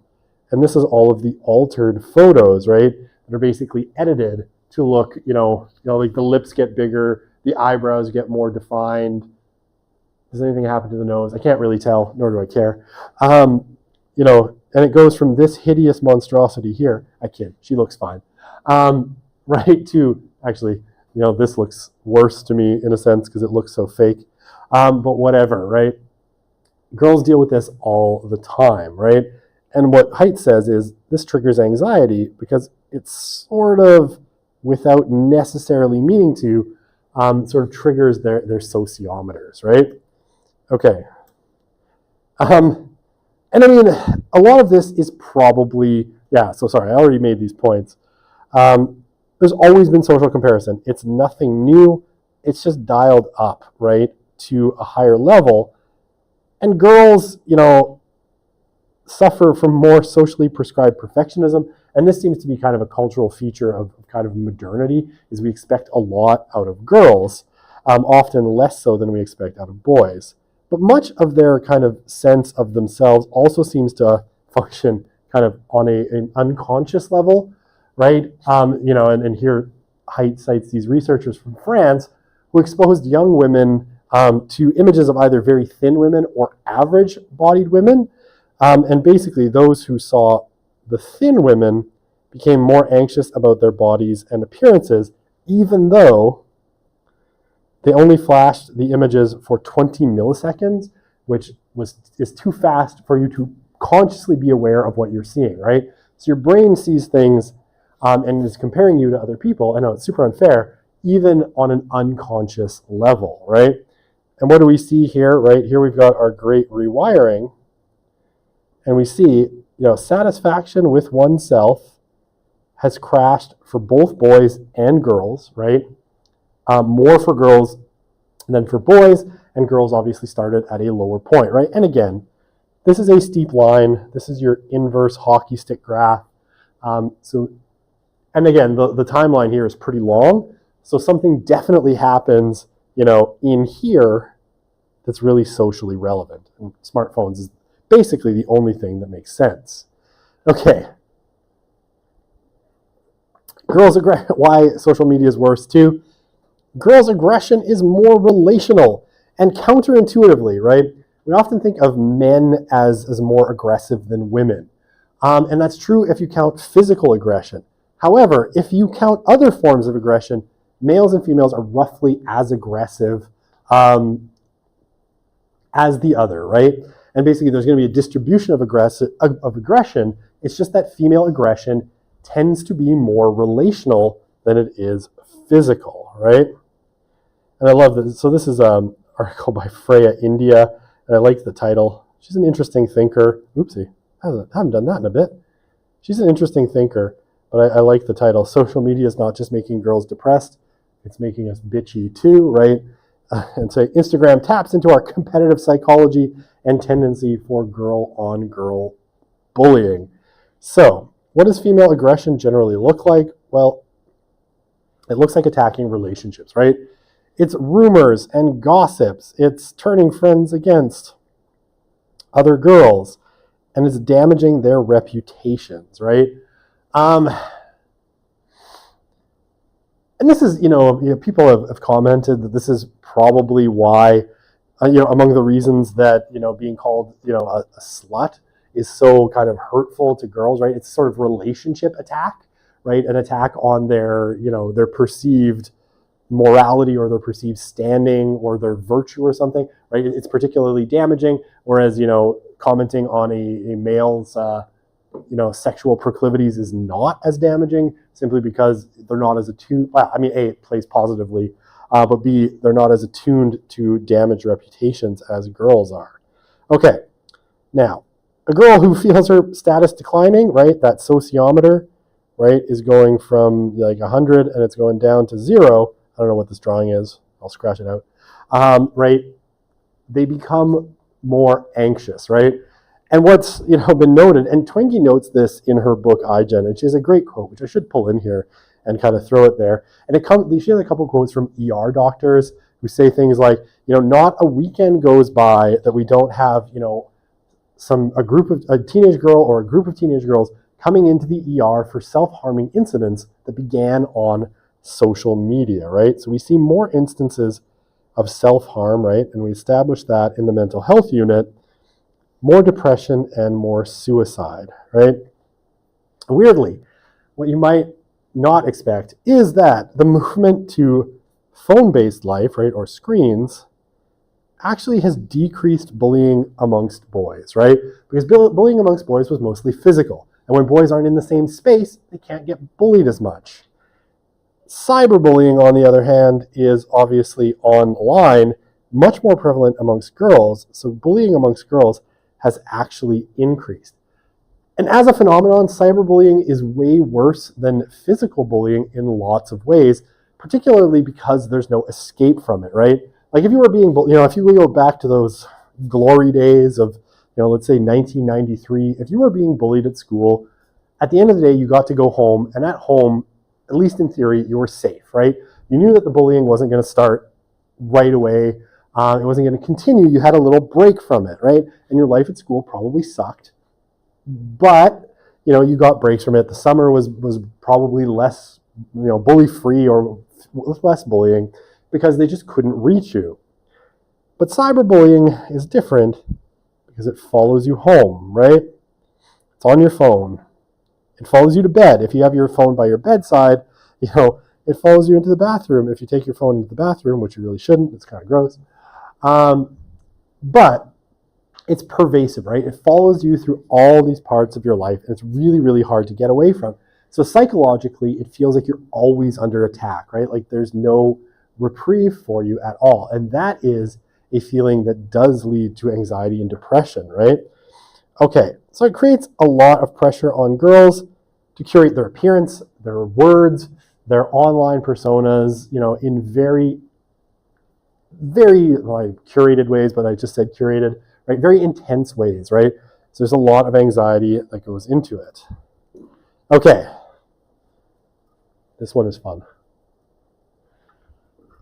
Girls more easily share emotions and disorders, right? And this is a fun one because this is really weird. Contrary to what you might expect, right? Emotions and mental disorders actually spread through social groups. It's called sociogenic, right? So you can actually spread a mental illness person to person, right? Mostly through social contact. And this is, I remember this particularly kind of running across this concept. It's probably 15 years ago, because I remember my wife telling me, right, when she was growing up, she had her cousin and her were very close, and her cousin had a severe eating disorder, right? She's severely anorexic. I don't know if there's minorly anorexic, maybe it's all severe, I don't know, but very anorexic, right? And it brought her really close to death. She had to be hospitalized a bunch of times. And one of the things that the doctors told, my wife's aunt and uncle, and that was then passed on to my wife's parents was, watch your daughter, because if they're really good friends, there's a possibility that my wife would have an eating disorder as well, because it tends to pass through social relationships, right? So if one girl has an eating disorder, the likelihood of other people in their orbit getting an eating disorder are really high. And this is true of all sorts of eating disorders, right? Women spread emotions and mental disorders, more than men do. And I love this. This is just funny. It's not funny, but it's kind of funny. When a woman becomes depressed, according to Tierney and Bullmeister, increase the odds of depression of her close friends, male and female, by 142%. When a man becomes depressed, it has no measurable effect on his friends, right? So I guess, again, weird things that happen. Women very likely to kind of spread things like depression, men not so much. And yeah, girls' depression rates rose sharply when a majority of them got on social media platforms like Instagram. Um, and yeah, so social media is leading to a sharp increase in what we call sociogenic epidemics. And I mean, if you want an example of this, right, that's really well documented, I don't know if this platform still exists, but it does? Okay. Okay. So back in the kind of earlier days, right, more in the 2000s and in the kind of early 2010s, Tumblr was a little bit different than it is today. And one of the things that was really common on Tumblr was two subcultures that were called Anna and Mia, right, which are sort of short forms of anorexia and bulimia, right? Anna is anorexia, Mia is bulimia. And there were kind of Tumblr blogs where people promoted eating disorders as a lifestyle. And what we saw in that period was a really sharp uptick in eating disorders, especially amongst girls. And it seems to have been driven largely by Tumblr, right? By people finding these Tumblr pages, telling their friends about these Tumblr pages, and internalizing eating disorders based on this, right? So these used to be spread face-to-face, right? Then it was TV. And the face-to-face ones, right? There's some really old versions of this, right? Like if you go back to the Middle Ages, there's examples of this, and it was called the dancing disease, right? Where basically people came to believe that they'd been possessed by some kind of spirit that caused them to dance themselves to death, right? And basically it would spread, like people would hear about this having happened in the other village, and someone, typically a woman, would believe that she too had contracted the dancing illness and would dance and dance and either dance to exhaustion or sometimes dance to death, right? And of course, no one ever found a pathology for dancing disease because that's silly. But there's real situations where these kinds of mental illnesses or mental disorders have spread person to person, right? And now, it's being spread through social media. Okay. Two processes. Emotional contagion, right? So we pick up emotions from those around us, and especially once we're online, right? We see those people, we have parasocial relationships with them, right? We're not in real relationships. We have parasocial relationships with influencers, and if they have these mental disorders, we'll often pick them up. And, some of this is through prestige bias, right? And algorithmic placement. Those who present more extreme symptoms gather more likes from followers, right? They are more shocking, so they get watched more, the algorithm places them higher. And so, they get more likes and followers and become models to others. And my favorite example of this is the German Tourette's example. Now, Tourette's is a really interesting one because Tourette's is it's a brain disorder. If you have Tourette's, you can see it on a brain scan, right? There's a misformation in the brain that causes Tourette's. It's really clear cut, right? The diagnostic criteria for Tourette's is incredibly clear and incredibly consistent. But what you had kind of again in the 2000s and 2010s was, in Germany, a lot of young people particularly, and again, young women, showing up with Tourette's-like symptoms, right? And Tourette's, right? It's like blurting out things, especially socially uncomfortable things that the patient feels like they have no control over, right? Now, why this was funny is it seems to have started from one German influencer who, I don't know if they had Tourette's or not, but they were online, I believe on Instagram, posting videos about how they couldn't stop yelling Heil Hitler, right? And what happened is a lot of people picked this up and they too started yelling, apparently at random, Heil Hitler. But when you went and you did brain scans on them, none of them actually had Tourette's. And Tourette's here is really useful as an example because the diagnostic criteria are so clear for Tourette's, right? We know what causes it, we can see it on medical imaging. A lot of other mental disorders are far less clear in that way. So, the researchers who studied this case basically said that they were reporting the first outbreak of a new type of mass sociogenic illness that, in contrast to all previously reported episodes, is solely spread via social media, right? And especially here, short video platforms. Accordingly, they said they were suggesting a more specific term, mass social media induced illness, right? And again, girls more vulnerable to this than their male peers. And we've seen this too, I don't know if it's died down now, but for a while, we were seeing this with dissociative identity disorder as well, right? Most commonly referred to as multiple personality disorder. Dissociative identity disorder doesn't have quite as clear a diagnostic pattern as Tourette's, or you can't see it on a brain scan, but it does have a very typical pattern, right? Which is generally severe and violent sexual abuse in childhood, right? Most people who have developed dissociative identity disorder were sexually abused as children, and it caused, basically them to dissociate. But what happened, again, especially once TikTok kind of was popularized, is you got a lot of people basically manifesting symptoms of dissociative identity disorder that suddenly didn't fit the pattern, right? They'd not been severely sexually abused as children, and they'd shown no previous symptoms of dissociative identity disorder because it's, something that kind of builds progressively from childhood. But they were suddenly starting to talk about their system, right?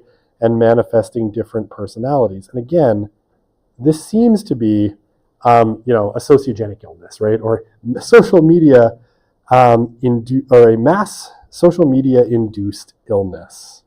Okay. Squirrel. All right, this one's easy. I can do this in like 2 minutes. Yeah. In many regions of the online world, adult men prey on teen and preteen girls. All right, and this from, Nancy Jo Sales' excellent book, American Girls. It's a little bit older now, but it's still really, really excellent. The mechanism, right? Older predators go online and just find a girl because girls want the most friends and they want the most followers and likes. So if someone tries to friend them, they'll just friend back right away, even without knowing who they are. So even if it's a serial killer, they still friend them back and maybe even start talking to them, right? Especially since a lot of girls will post pictures of themselves, like in their bras or bathing suits, and people they friend can see those pictures, right? So this is pretty rampant. We've seen cases of this kind of pedophilia on child-centric platforms like Roblox. Back in the day, things like Club Penguin were apparently infested with pedophiles for some reason. Basically, anywhere there are preteen and teen girls, the online world basically, draws in people who want to exploit them. Okay. They're not only obviously preyed on by strangers, also their male peers prey on them. And again, this is something well documented by Nancy Jo Sales, where their male peers may demand nudes, which opens girls up to even more social risk, right? Things like revenge porn, those images being circulated. And again, Sales documents that, teen boys would often collect these images and share them amongst each other so that some good percentage of, if you had sent such an image to your male peers, some good percentage of their friends had also seen those images and had probably passed images that they had received of other girls onto their friends, almost like they're collecting Pokemon cards, except they're collecting nude images of their female peers, right? Which is clearly much more insidious, right? And yeah, this kind of sexual predation and exploitation is rampant on social media. Okay, and this one, again, pretty straightforward and simple. Oh, by the way, the boys didn't see anything wrong with this when Sales interviewed them. They thought this was just kind of a normal part of everyday interactions, was, trying to compel girls to send them nude images and then passing them around to their friends. They felt that this was perfectly normal and totally average. Okay. All right. Social media. Good times. So quality over quantity, right? What we see is social media tends to prize, it makes connections with a lot of people, right? I don't think you have to think hard for people who have a lot of followers or a lot of Facebook friends or whatever the currency is now, but tends to reduce the quality of those connections. So what we end up with is more weak ties and fewer strong ties, right? And you can think of weak ties, with my favorite one, was always this, because I always felt it was like pretty useless. I remember, when stuff would happen online, I don't know if people still do this, but someone would post, I think back in the day it was on Facebook, oh, something bad, like my dad's really sick, he's in the hospital. We're having to like take time off work to care for him. And people would post in the comments, oh my gosh, sending hugs, right?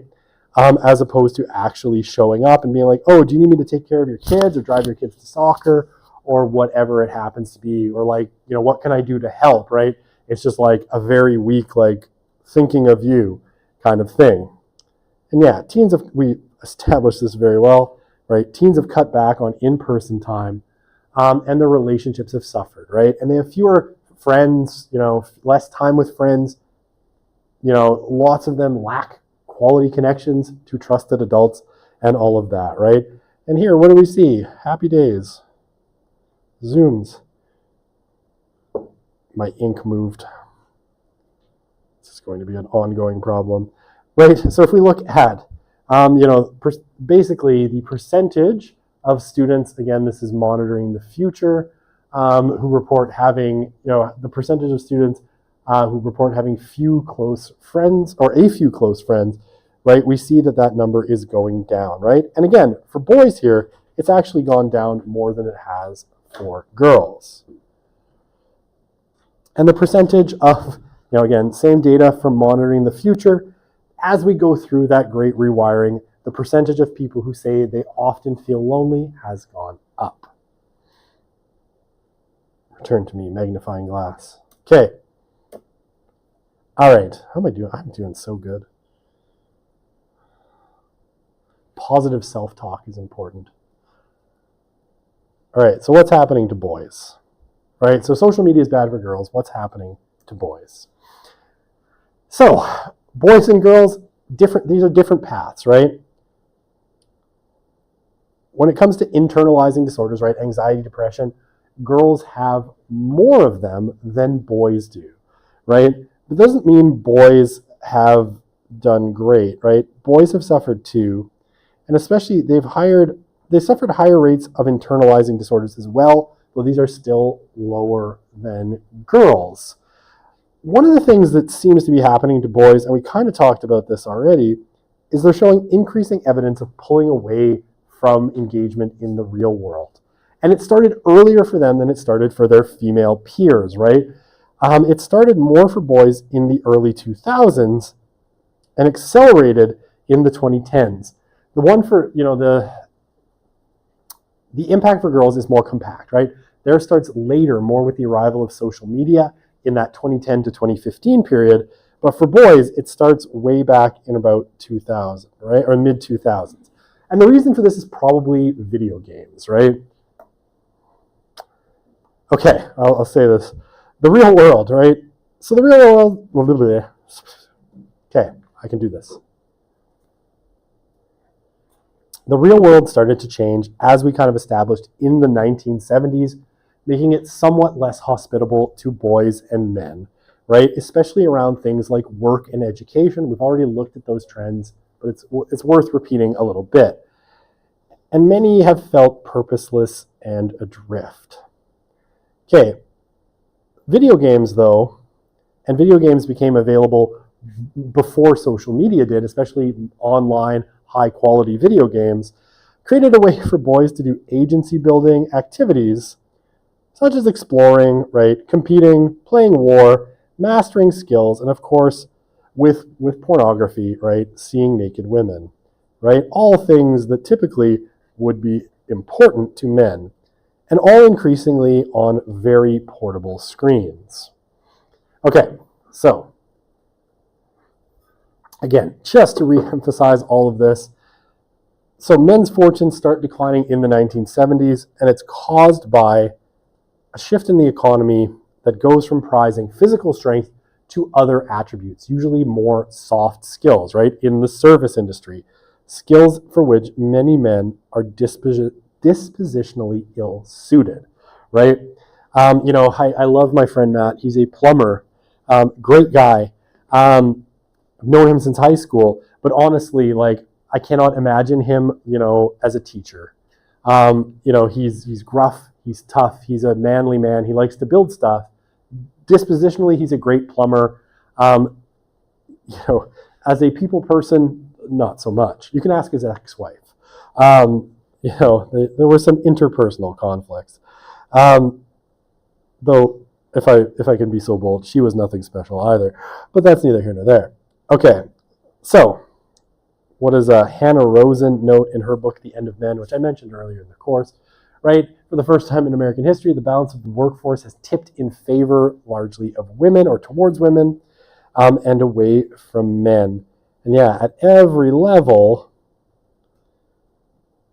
girls are surpassing boys. Boys get lower grades. They have higher rates of ADHD, more likely to be unable to read, and they are less likely to graduate from high school, in part because they're 3 times as likely as girls to be expelled and suspended along the way.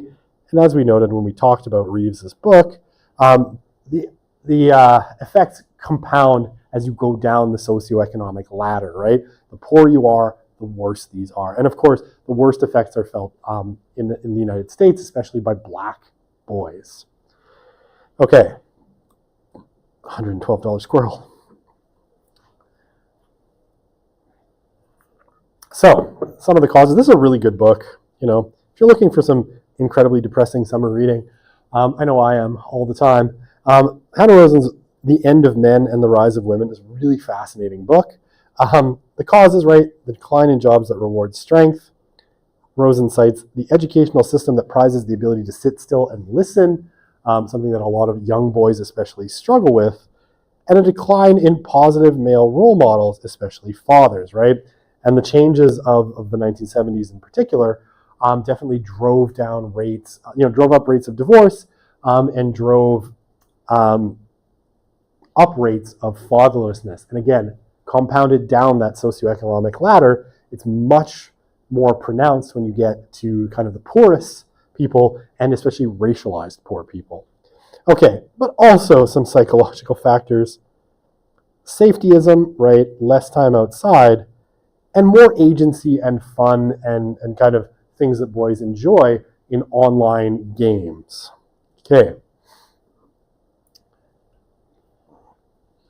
I know this is not the last slide. I just need to see where I'm at. Okay. I think we are doing good. Okay. So, young men more likely to live with parents compared to their female peers, right? 27 versus 17%, and more likely to become shut-ins, right?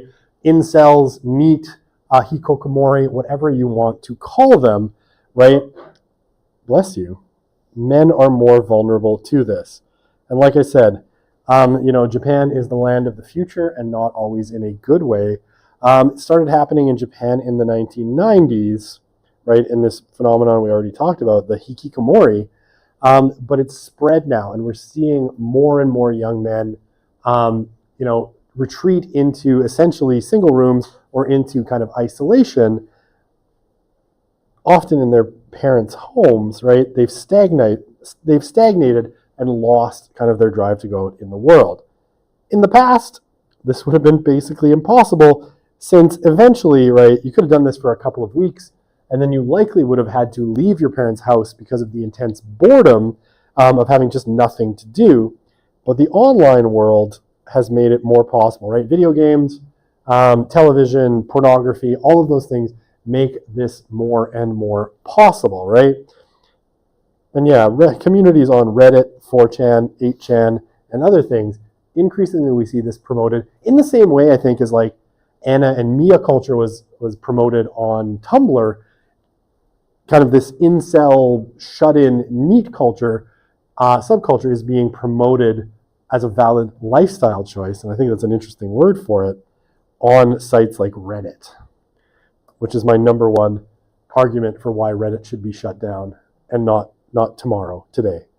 If I could be king for a day. That day would end very interestingly. Can you be beheaded as a tyrant in one day? Maybe. I promise it would all be good things. Maybe. I mean, some of you might not feel that way, but I promise it would be for your good. Wow, I do sound like a dictator. Probably best that I'm a professor and not a actual dictator. Okay. So, teens, especially boys, increasingly live sort of risk-free lives. Some good points, right? Fewer injuries, fewer deaths, and fewer unplanned pregnancies, which are, by the way, at an all-time low. Teen pregnancies are at an all-time low because, again, you can't get pregnant if you don't have sex with anyone because you're sitting in your house by yourself.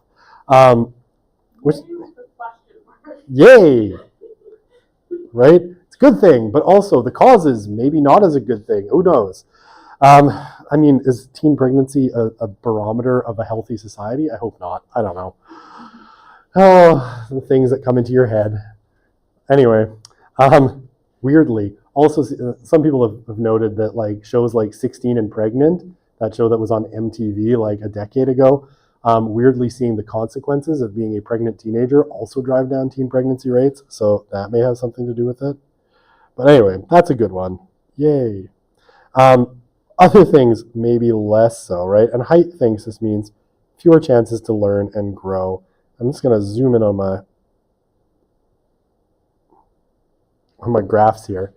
Okay, so interestingly, right, what do we see? Some good things, right? So hospital admissions for unintended injuries. Obviously, our 10 to 19-year-old males used to be the most likely to be hospitalized for unintentional injuries, and now they are the least likely, right? And 20 to 29-year-old men have fallen pretty significantly as well, though they're now the most likely to be hospitalized for, or hospital admissions for unintended injuries. And the same story roughly true for females, right? So per 100,000, right, you have about 10,000 per 100,000. But interesting, that was where it started, and now it's down to, like 6,000 per 100,000. So boys still more likely to be injured or hospitalized for unintentional injuries, but way less likely, like basically half as likely as they were back in 2000, right? So this is a really big shift. And again, the biggest part of that decline sort of happens after the Great Rewiring, right? Again, it's pretty hard to injure yourself if you're playing on an Xbox. I'm sure it's possible. Throw that controller hard enough and it bounces off the TV, hits you in the face, maybe. Even then, the kinetic force is probably not enough to really hurt you. That said, right, internalizing and externalizing disorders, right? So internalizing disorders, things like anxiety and depression. We see the really sharp, again, hockey stick kind of shaped change here for boys in internalizing disorders, right? And the much more severe kind of spike in internalizing disorders for girls, right? That is quite the spike. And again, this is not a short timeline, right? And we have relative stability from like 1991 right up until 2011 in internalizing disorders. Like this is scatter graph, but they're kind of clustered fairly tightly, and then everything goes off to heck, right? But both, males and females are now less likely to report externalizing disorders, things like aggression. So I guess that's good.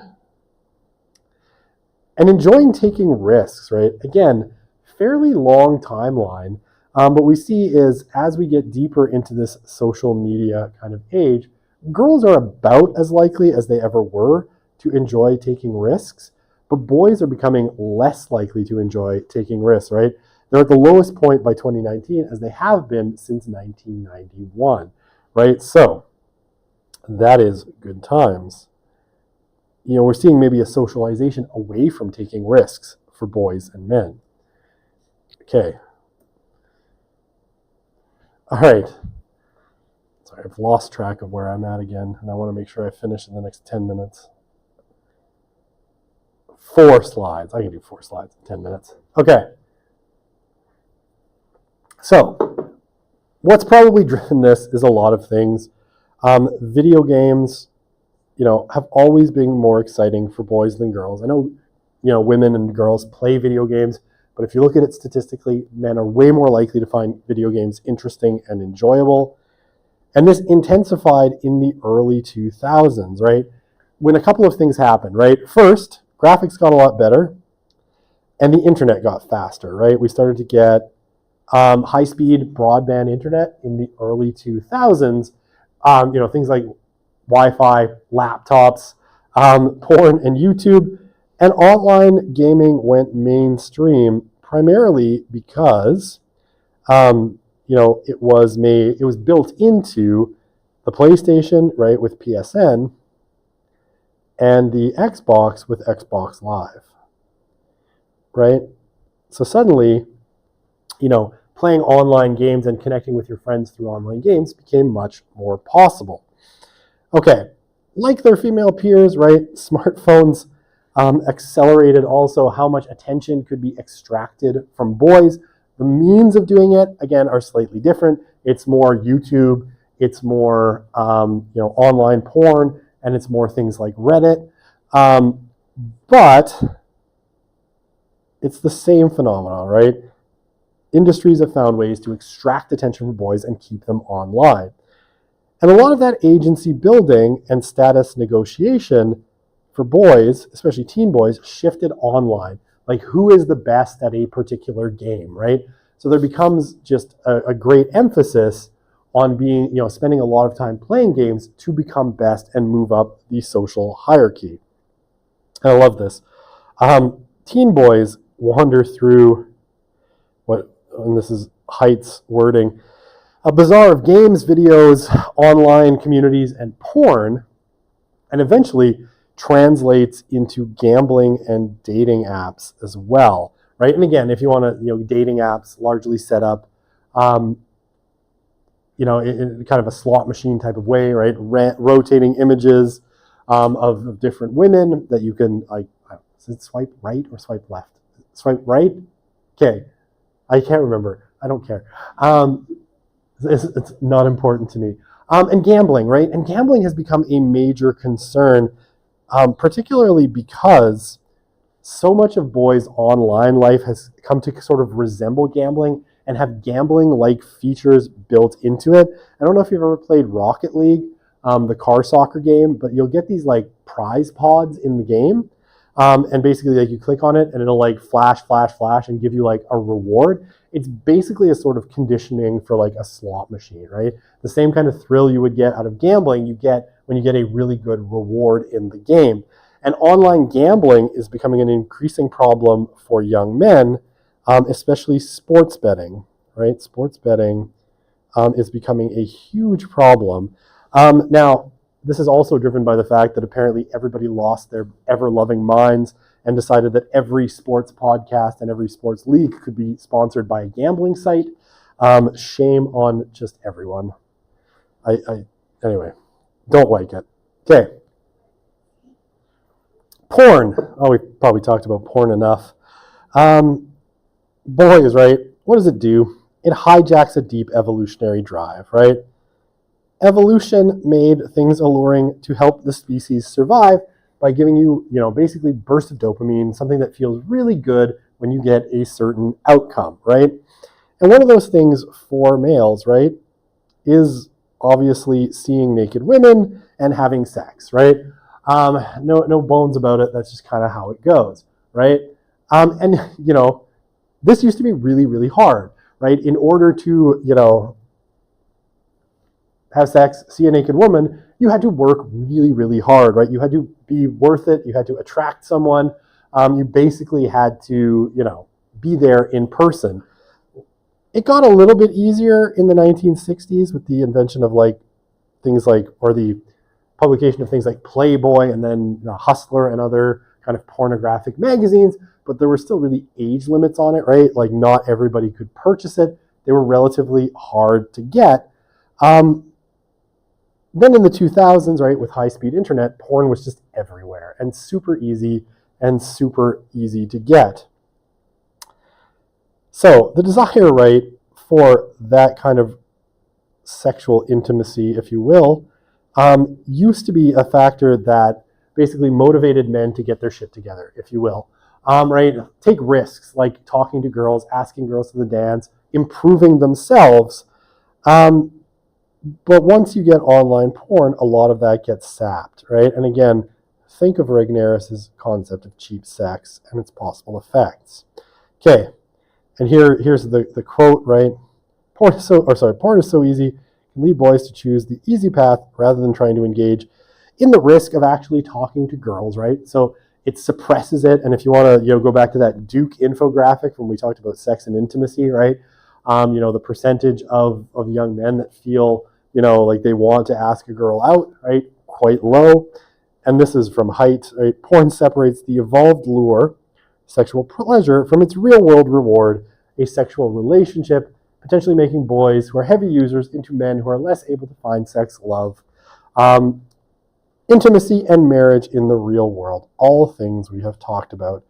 And though we are just at the dawn of this particular horror show, lots of people are already talking about how a lot of men, and especially anxious men, and especially heavy porn users, are increasingly turning to AI girlfriends as a substitute for real women because it's easier, right?